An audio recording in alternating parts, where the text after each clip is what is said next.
Hi, everyone. Thank you so much for joining us today on this rainy Wednesday. Oh, God, I don't even know my days anymore. Rainy Wednesday. We're really excited to welcome you to our Future Gaze series. My name is Zoe.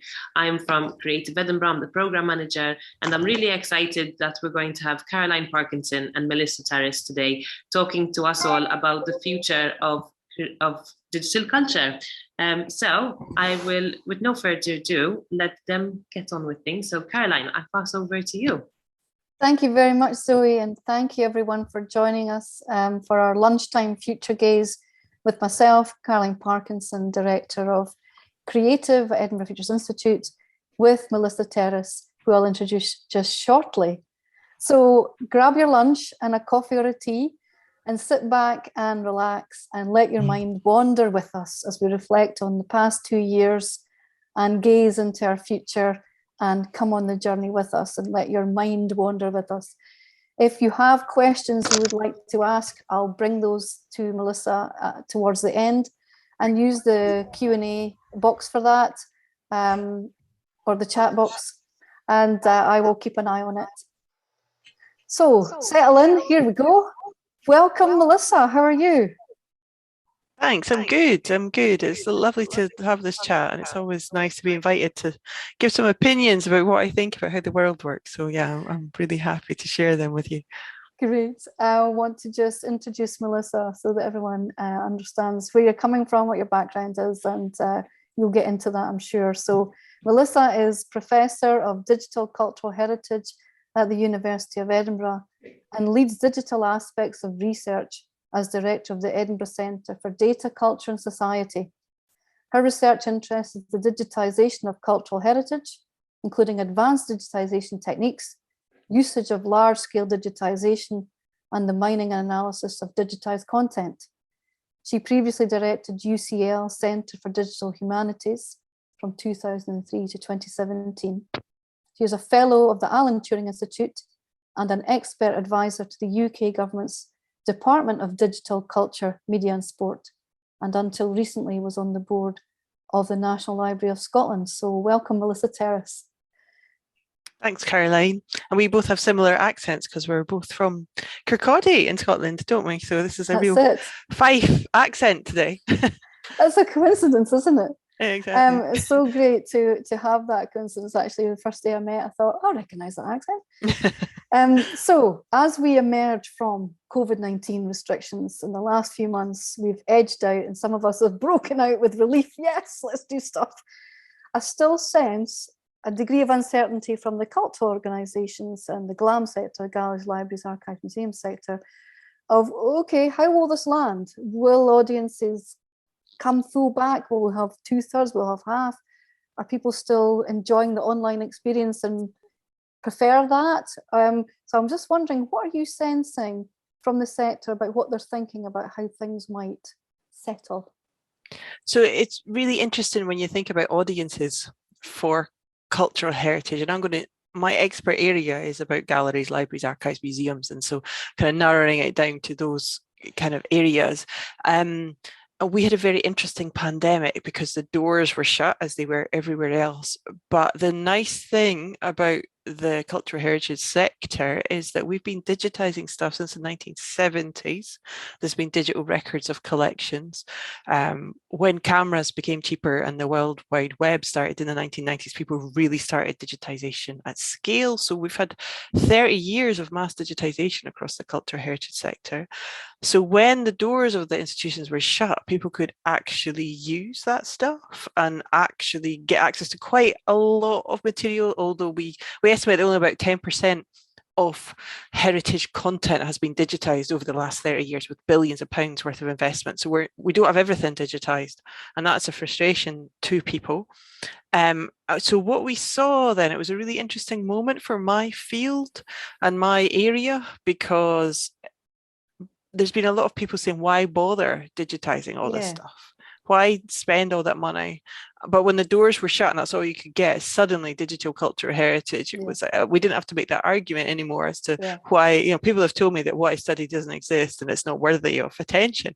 And suddenly it's like, that's all we have. Yeah. And there was a really nice moment of engagement So not just for researchers, not just for people looking at this stuff, but actually the hunger for shared culture, the hunger for shared heritage.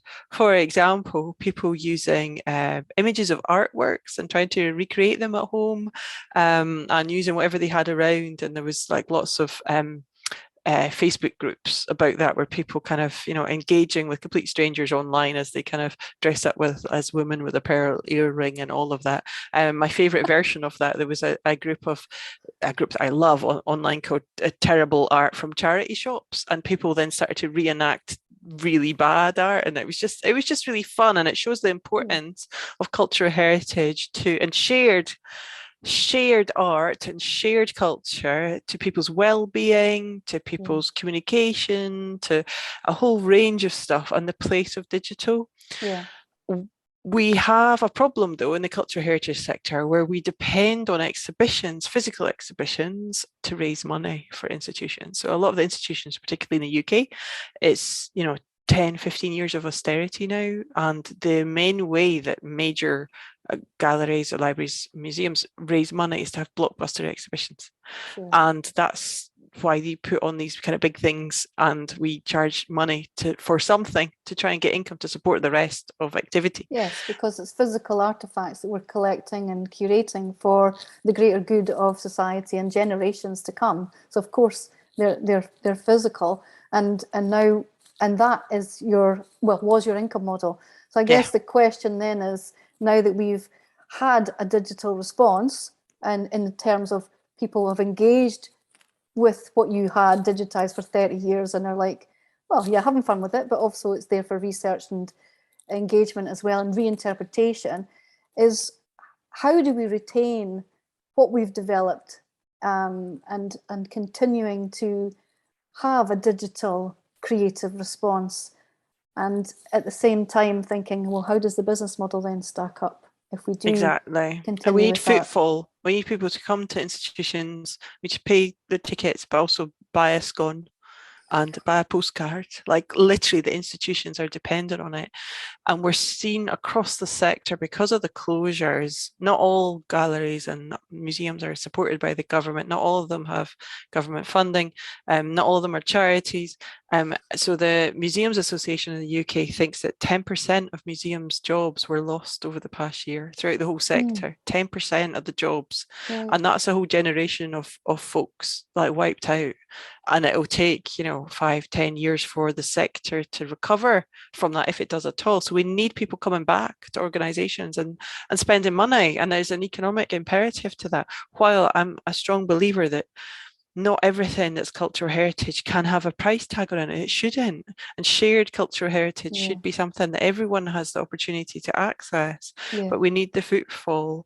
But then some exhibitions have done wonderfully. If you think about the major exhibition that was on at the National Galleries of Scotland was the Ray Harryhausen exhibition. The numbers coming through, I was talking to someone from the NGS last week about it, the numbers of people that saw that exhibition. And, it was stop-start, open doors, shut doors. It was on for much longer than they thought. And they had reduced numbers going through, but people were really hungry to do a cultural activity. And the success of that exhibition shows that people want to have a day trip, and they want to engage, and they want to be educated, and they want to be thrilled and amused and respond to things. And I think that the place of major institutions to do that is still so important. And there is a hunger for folks having a good day out and be challenged and do something that's interesting. So we are hopeful. Yeah, absolutely. And I saw that exhibition as well. And obviously that's deep in the animation world, and obviously you could argue that's quite strange. You have a digital representation and you have the physical object in a physical exhibition. It's quite interesting looking at that.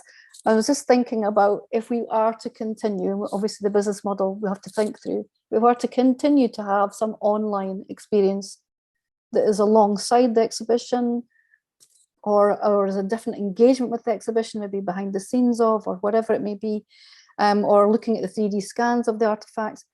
I was wondering about what the skills are needed within the sector to continue to deliver this way, or, now that we have got a level where we've explored can we build on it with our skills and look at, well, how can we really harness the creative technology that's available to us and really push forward?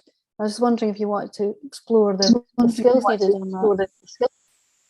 Yeah, so it's really hard to recreate that experience of visiting in person in an online thing. It's one thing having a catalogue of all the stuff that you own.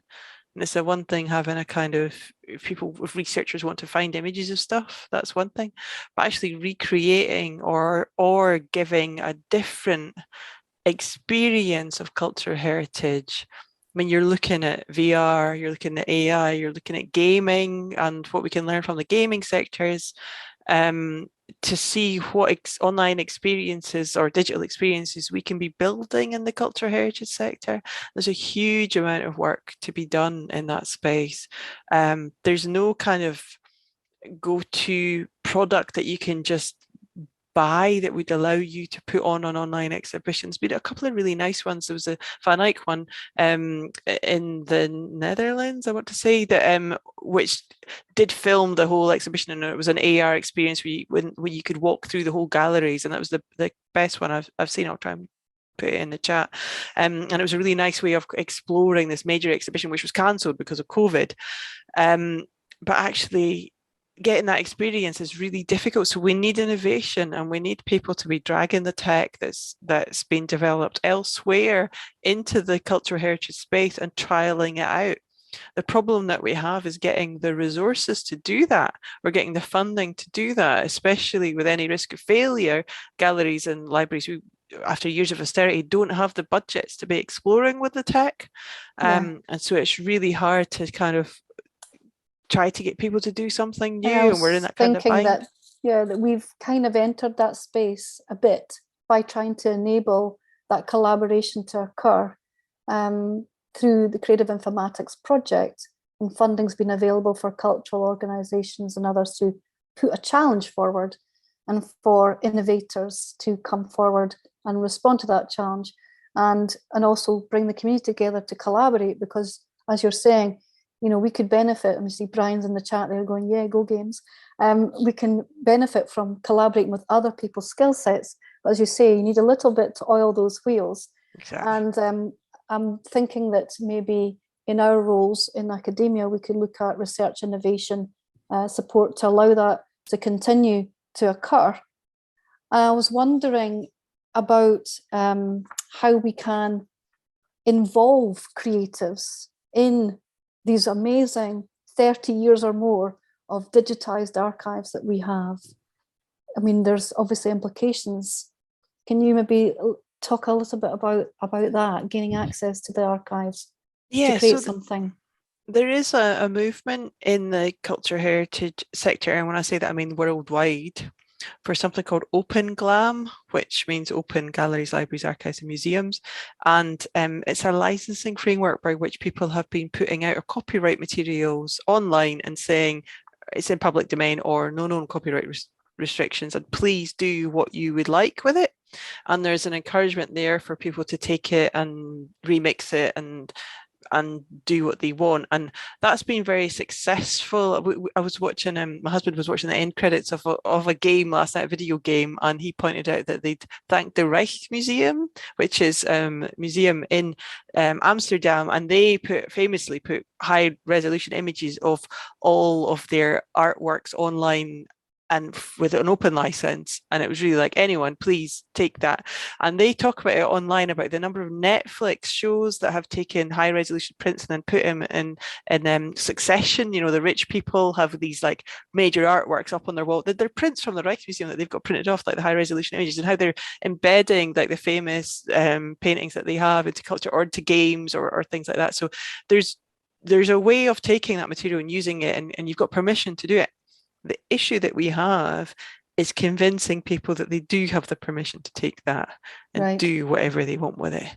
And there's a bit of work to be done around that, and the aggregators by which we deliver content, to say, no, really, we mean it. Like, no one's coming after you if you take this famous painting or a high resolution image of this famous painting and do what you want with it and make new products and services and put it into games and put it into TV production.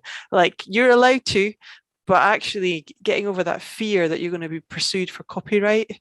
And copyright is a bit of a mess, and B, it's the fear that follows the threat of copyright is huge, where there's vast swathes, millions of images now that are out in the public domain. There's also the Flickr Commons. So Flickr as a commons where lots of institutions put up vast repositories of digital images online, and anything on the commons has an open license as well that you can take and remake.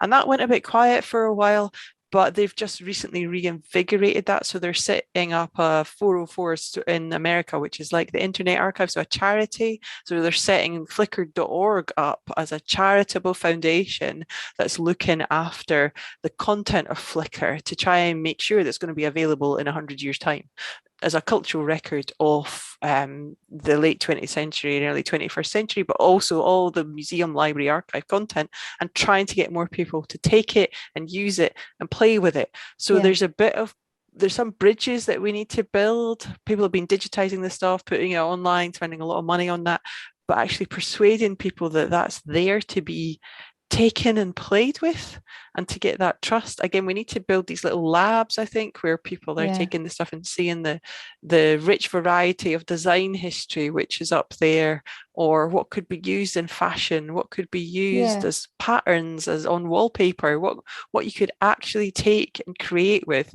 if you believed you had the right to do it. Yes. How did you overcome that then? Because you must have had that discussion at the National Library of Scotland. Yeah, so the National Library of Scotland is it's the local national library to me, but it is actually a world leading place in putting data online from its cultural heritage collections. So they have a wonderful repository called the Data Foundry. So when they're digitizing out of copyright materials, they are putting the whole lot online as a whole data dump. So there's various ways that you can access culture online. Sometimes it is looking at one famous image, and then other times you want the whole of the Encyclopedia Britannica from like 1843 or wherever it was. And so they're putting up the whole data dumps for that, and so that people can use it to do text and data mining or anything that you want to do with a vast repository of digital images. If you're training up things for artificial intelligence, you don't want one image, you want a whole bank of them. Of course. And so they've built this, they call it Data Foundry, and putting up, as things come off the digitization pipeline, in bulk, putting up this material, which is really fascinating.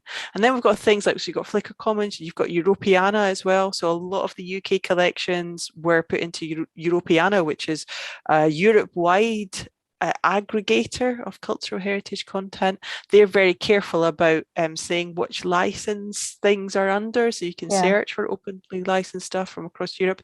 Unfortunately, because of Brexit, and because we're no longer part of the EU, UK will be coming out of Europeana, and there's been a lot of collections that have been deleted from that. But we are starting to think in the UK about how we build our own digital national collection, and there's a whole suite of activity that's being funded just now by the Arts and Humanities Research Council called Towards a National Collection, and it's figuring out how we build our own alternative to Europeana. I would much rather that we were just all playing together in the sandpit, but at the same time, that's where we are. And I take it, if you were to explore, if anyone on this call today was inspired to think, oh, I'm going to go and see what's there and play with it, I take it there's a section on the website where there is advice on what you can do, how you could transmogrify that into a creative product or service or game or whatever you want to create with it. And then I take it the copyright in what you create is obviously yours. And is there advice on if there's any, is there any payback or royalty?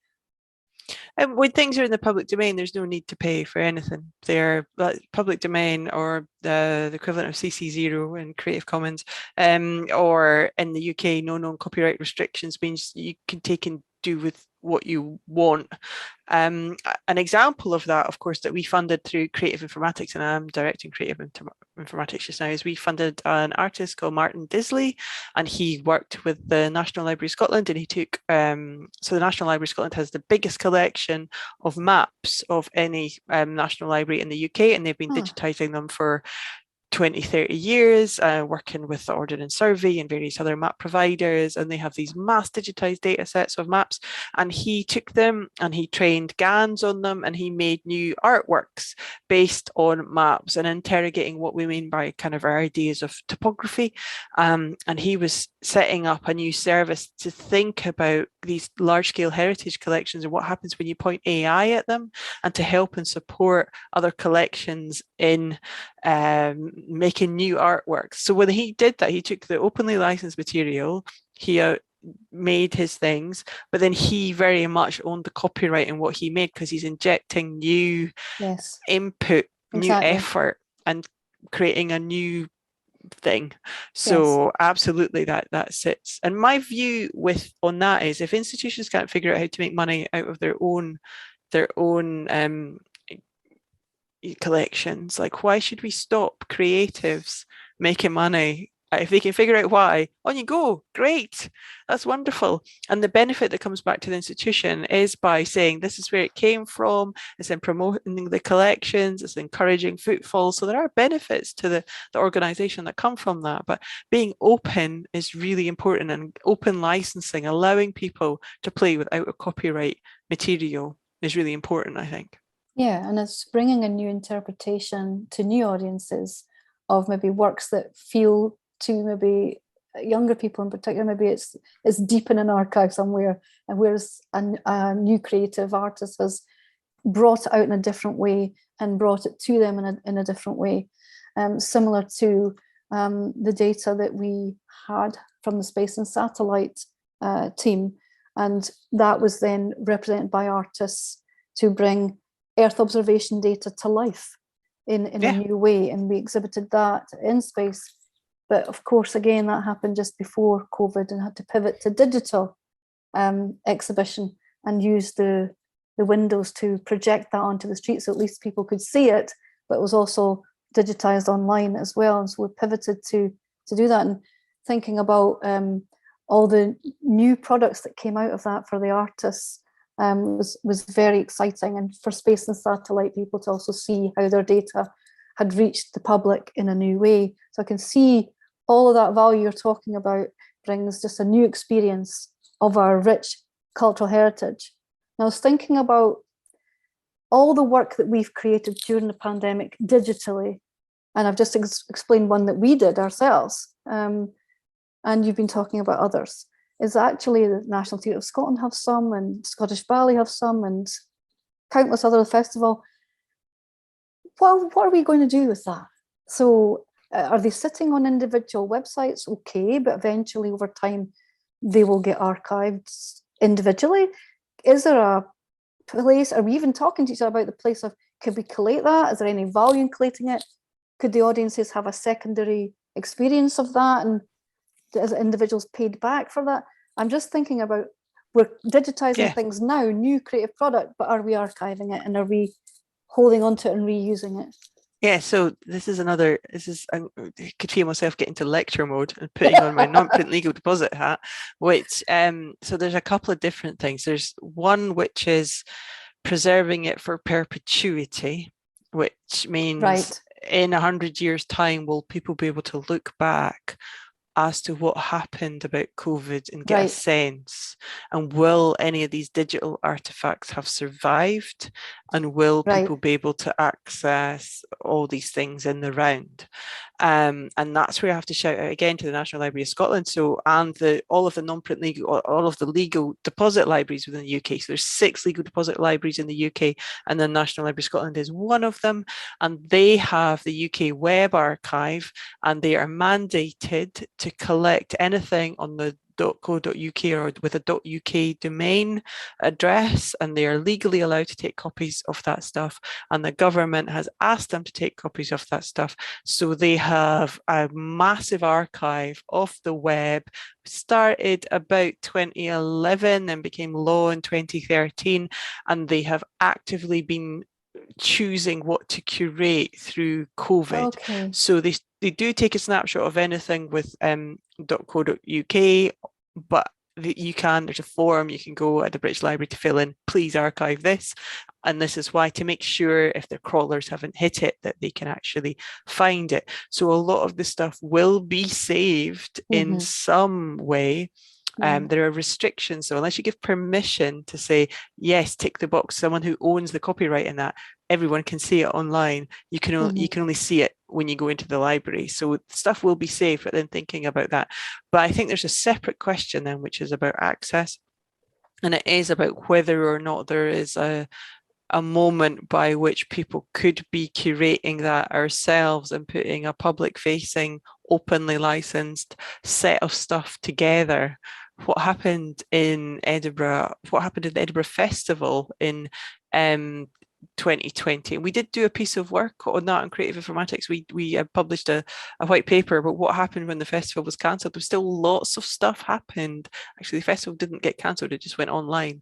And so we took a snapshot of that with a PhD student that we employed over the summer to scrape stuff, and also to scrape social media, and to the discussions with us, and to scrape the newspaper reports. So you have the context as well. That's great. Exactly. So I'll put that link in the chat, because we actually put together this nice white paper, and it had the recommendations as to what people should do in the sudden switch to digital. I wanted to come on to that, because you'd said at the Creative Tech Scotland gathering that you'd realised the digitisation that had been done, that had been laid down, if you want to use that as a phrase, in a way that wasn't really designed for someone to do a creative reuse of it, but had been laid down as a sort of, research and reference. And I'm wondering if now there's lessons learned about how we archive now, so that we can actually have that option of having it in an accessible way that we can reuse it. And I just wonder if you wanted to reflect a little bit more on that comment. Oh yeah, so I think that, it was such a steep learning curve about how to best do online events. I was just joking with some people the other day. I had a first in-person meeting yesterday with a team of people that I hadn't seen since the before times. And we were all saying the last time that we met each other, it was like the day before the shutdown in the UK, where we were all ushered into a room and someone explained to us what Microsoft Teams was. Right. And if you think back then, we didn't even know, never mind doing these kind of Zoom things, like we didn't even know. And it was an hour-long seminar on how the buttons on Teams worked. And we've come a long way since then. Exactly. We've come a long way. And the sector has too.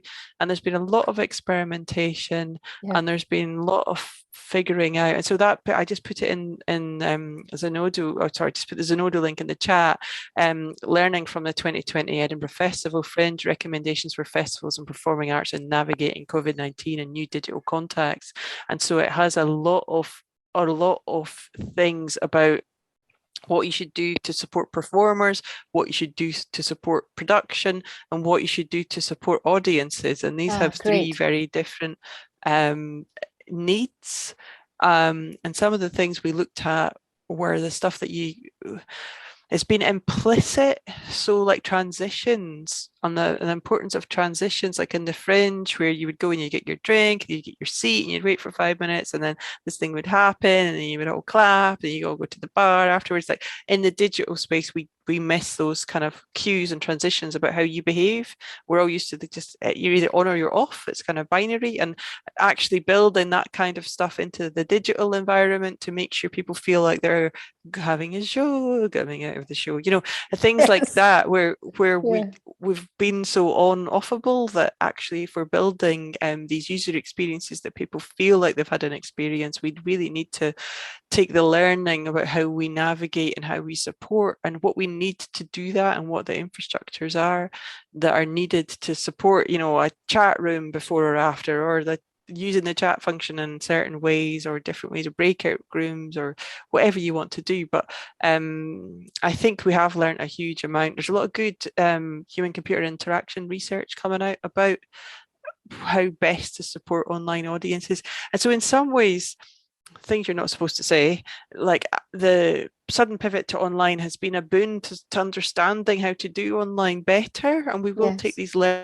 learnings forward for the Yes. next decade, really. Same with the cultural heritage sector, what you should be doing to promote your digitized content, how you can interact with groups of Yes. people. Learn a huge amount over the last few years. Mhm. The pace of what we've learned, I'm not sure how much of it is written down or how much of it is Yes, documented. exactly.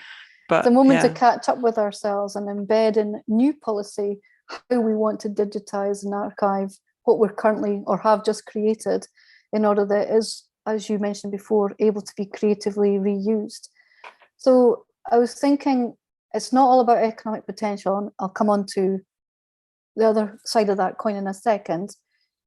But I was thinking, with innovation and data-driven innovation and creative tech in mind, we are looking at a sector with amazing artifacts and visual art. And then the thought immediately pops into my head about, well, what's the potential for NFTs in that space? well, so the NFT market, as you know, has recently taken a nosedive. So a lot of people were looking at this a month ago, 6 months ago, thinking, oh, there's all this money flowing through the system. How can we get the glam sector, which is underfunded, to be tapped into that? And the problem is that people didn't know what they were giving away with NFTs, because there's been no case law about it, and the link to NFTs and copyright and the licensing that are put on NFTs has not been clear. So institutions were really afraid of giving away something that they didn't own. We actually wrote a paper about the potential for NFTs and glam. It came out, I don't know, a month or two ago, and it is kind of optimistic about revenue generation, but we settle upon the fact that allowing people to do new things with images and artworks and minting NFTs of those is probably the best way to do it, or for institutions to mint their own NFTs and Right. retain ownership, so that if there are business models to allow them to engage with the metaverse and sell, you know, the picture of the girl with a pearl earring and make money off that in the metaverse, whatever that looks like, that the money will flow back to the institution. Because that's the issue. When money starts flowing after this stuff, people get quite rightly a bit twitchy, because institutions do need to keep the lights on and pay the staffing bills, you know. So that I think there is a place for exploring that. There have been 3 or 4 organisations in the UK who cultural heritage organisations who have been putting NFTs up there. So the British Museum has recently put up some Hokusai prints, and that's a funny one, because you can get a high rate. Well, firstly, Hokusai, you know, the Great Wave, very famous picture. There's hundreds of high resolution images of that from different collections. It was such a famous print that it's not rare in itself. And lots of people have digitized their version, and the high resolution images are online. So if you wanted that, you could take it and you could take it to Happy Snaps, whatever, and you could get a high resolution print from your wall. Like, you could just do it and it wouldn't be illegal to do that. So why are they choosing that to sell as an NFT? Is it because it's famous? And then there's also an issue, I'm going to take them to task about the colonial aspects of that. Like, you're the British Museum. Why are you choosing a Japanese image to sell as your first NFT? Like, there's all kind of ethical issues about colonialism. Let's not, you know, that you can go, what, that's a really strange choice.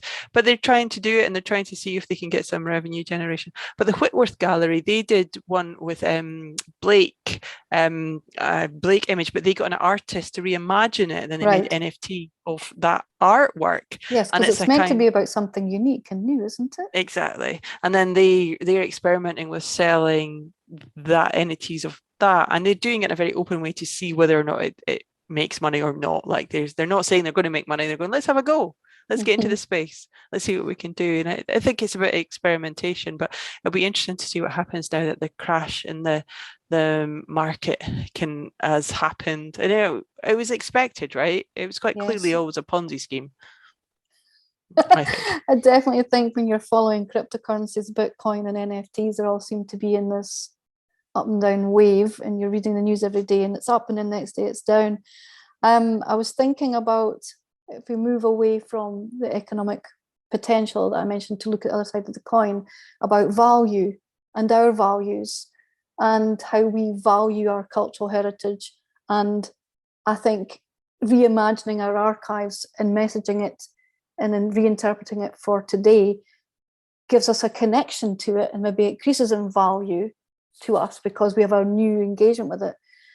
But that journey still needs valued as a society and appropriately funded and appropriately embedded in policy and politics. So I just wondered if you could talk a little bit about how you're sensing that dialogue is as we're coming out of COVID.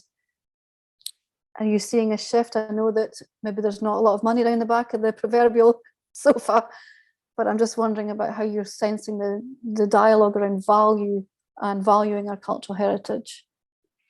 I think it's an interesting one because when we use the word value, people automatically think to monetary value, and there is a monetary value to cultural heritage. You just have to look at, Sotheby's website to see like how much some of these old dead blokes paintings go for, right? And it is there is a economic imperative to these collections, but at the same time, most people are looking at these not for the monetary value. You're going to see the best that humankind could produce at a certain moment in time and responding to the society around them. And our reactions to those are emotional reactions. They might be intellectual reactions, but this is not something that we can necessarily put a monetary value on. It is about the nature of what it means to be human, which is the point of the arts and humanities and why we study human culture. You might learn from previous human cultures to avoid the same mistakes that future human cultures have too. Right. So there is a joy in understanding human creativity for its own sake and for the cultural record of a country, of a town, of an area, of a continent, and how these things all intersect with things like emigration, immigration, and sharing culture. And this is the joy of understanding how society arrived at where it is just now, and cultural heritage is, and how we depict things, how we drew things, how we pass that on is a huge part of that. And so now we arrive in late stage capitalism where everything has to have a value, and where a lot of work is being put in, such as creative informatics, has been put into innovation, so the production of new products or services which will have economic value. But actually, cultural heritage, do we need to put a price on everything? We should be supporting these. And in a more socialist society, the support of cultural heritage, arts and humanities is taken for granted because it's good for people. It's good for people's mental health. It's good for people's well-being. It's good for people's sense of where they live, how they live, and their interactions with other people. It's something to talk about. It is celebrating the creative need of humans. We're all creative beings, and it's celebrating that. And so there's a real issue with only thinking of the values of cultural heritage to be economic. And the problem that we have just now in this socio-political climate is that the funding is not coming through for these non-economic values. So we have a lot of interest in science and engineering and a lot of interest in how we can make money from the resources that we've already created, but actually getting funding to support people. For an example that happened recently, so every 100 years or every 10 years, the census, so you have to wait 100 years before you can put the census online. So earlier on in the year, the 1921 census was open to the public. People could look at the whole thing, and it was digitized, but it was digitized by a private company, and you have to pay about £5 to see every single page image if you want to look at that, because the institution who had it, the National Archives, they couldn't afford to digitize the whole thing and put it online. And so therefore you have these issues about access and issues about people wanting to use it.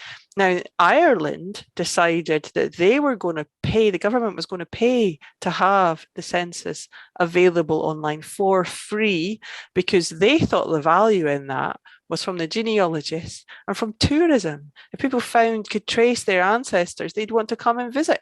So they're like, yeah, we'll pony up the £50 million and we'll get that back over the next 20, 30 years of people coming here. A dialogue you're hearing in your role at the DCMS or the Department for Digital Culture, Media and Sport. Trying to make the case for digitizing the past and making it available for free right now in the UK is really hard.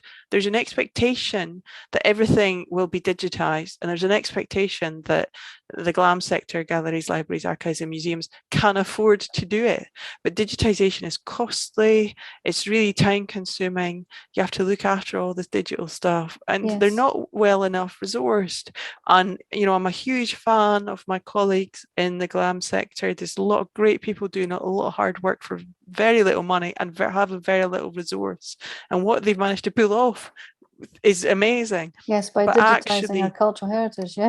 We need to be putting more money into digitization, and I would hope that the Towards a National Collection programme actually looks at that and funds some core digitization of our world leading collections and allowing people to get access to them. There's access things as well about people can't travel around the country to see different etchings. You want to have it online, exactly. And I'm reminded of an investment in advanced digitization that you mentioned at a previous event, where you had a Leonardo da Vinci drawing, or actually you couldn't see the drawing, you knew there was something on it, and it took an investment to actually reveal and discover this work of our a great master, Leonardo da Vinci. And can you talk a little bit about the investment and that took? Yeah, so that was I'll dig it out and I'll put it on the chat in a second, but that was a PhD studentship that was funded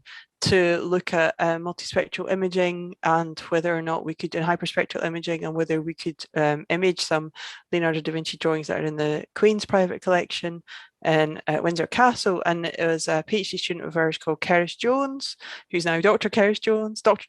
Jones. And she imaged these things, and the human eye couldn't see any of it, and we can then use this advanced scientific engineering. And her PhD was in medical physics, so she was actually using advanced techniques which are used in the sciences and applying them to cultural heritage. And that's a big growth area. It's called heritage science, where you have people who are scientists going, hey, this tech, generally tech that exists, but we could try it out and see if it works in heritage, and then feed back into the science part about what works, what doesn't, and where you could write new algorithms to apply to things. So there's a lot of interest, and there has been funding for that over the last few years, especially to get that crossover. A lot of work on conservation and how we best preserve buildings, and that's also linked to climate change and the changes that we need to understand. And the concern around that as well about is tourists visiting our wonderful cultural heritage sites. And so through investments in creative informatics, Pooja was able to take a cultural heritage site through Historic Environment Scotland, and through a new scope using VR, project onto it what you would see in that landscape at that time. So the building is recreated, the lifestyle and the work and the farming and whatever is recreated, and is giving audiences a new participation when they're physically there, but they're remote, so they're not trudging around the actual site. So there's lots of concerns about preservation as well of our cultural heritage physically, isn't there? Yeah, the relationship between the digital and digital versions and physical ones is really fascinating.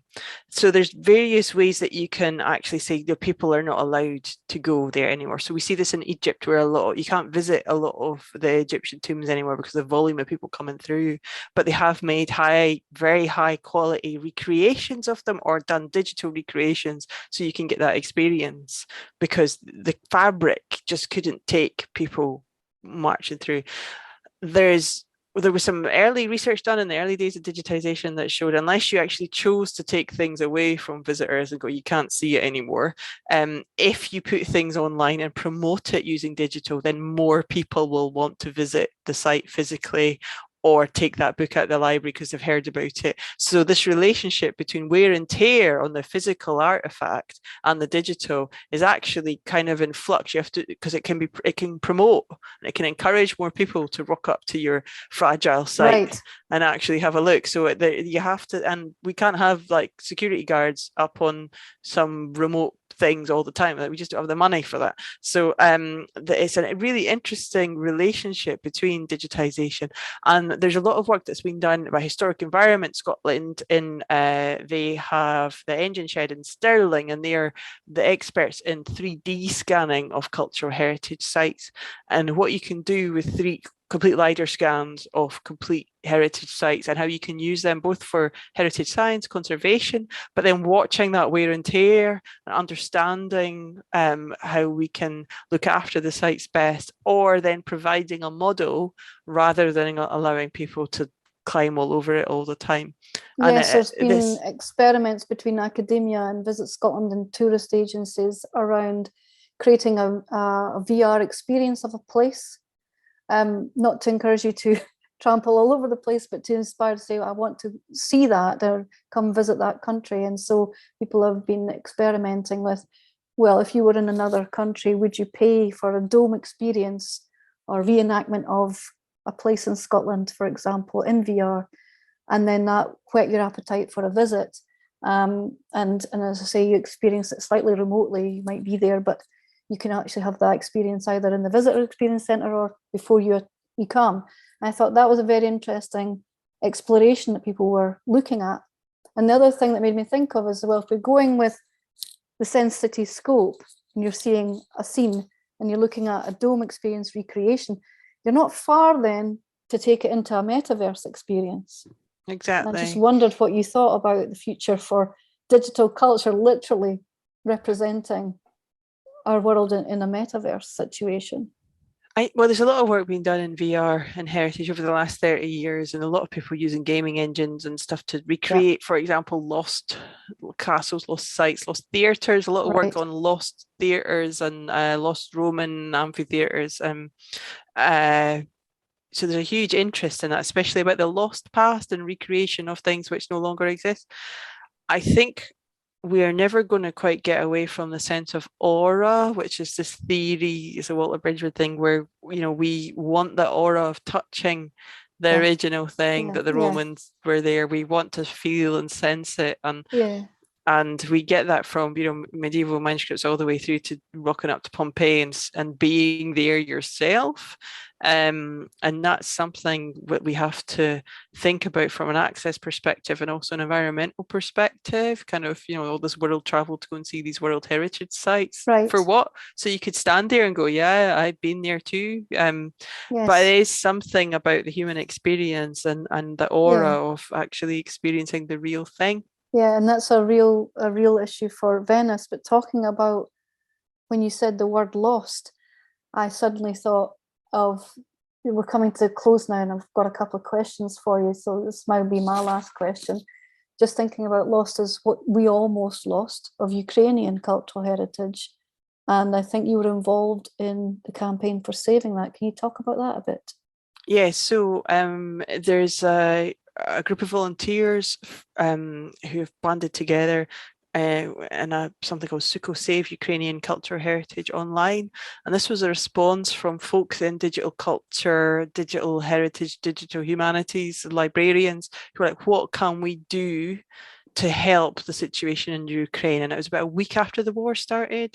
And it was someone called Sebastian who just kind of rounded us all up on Twitter. So we've got to do something. And what we could do now is use what we know about web scraping, and we can save all of these digitized collections, and we can get a copy of them before the electricity gets cut off, before the servers go down, before, let's face it, these institutions get burnt down. Because culture is so important to a society, we know that one of the things that happens in war is libraries and archives are the first targets to get destroyed, right? That's known all the world over.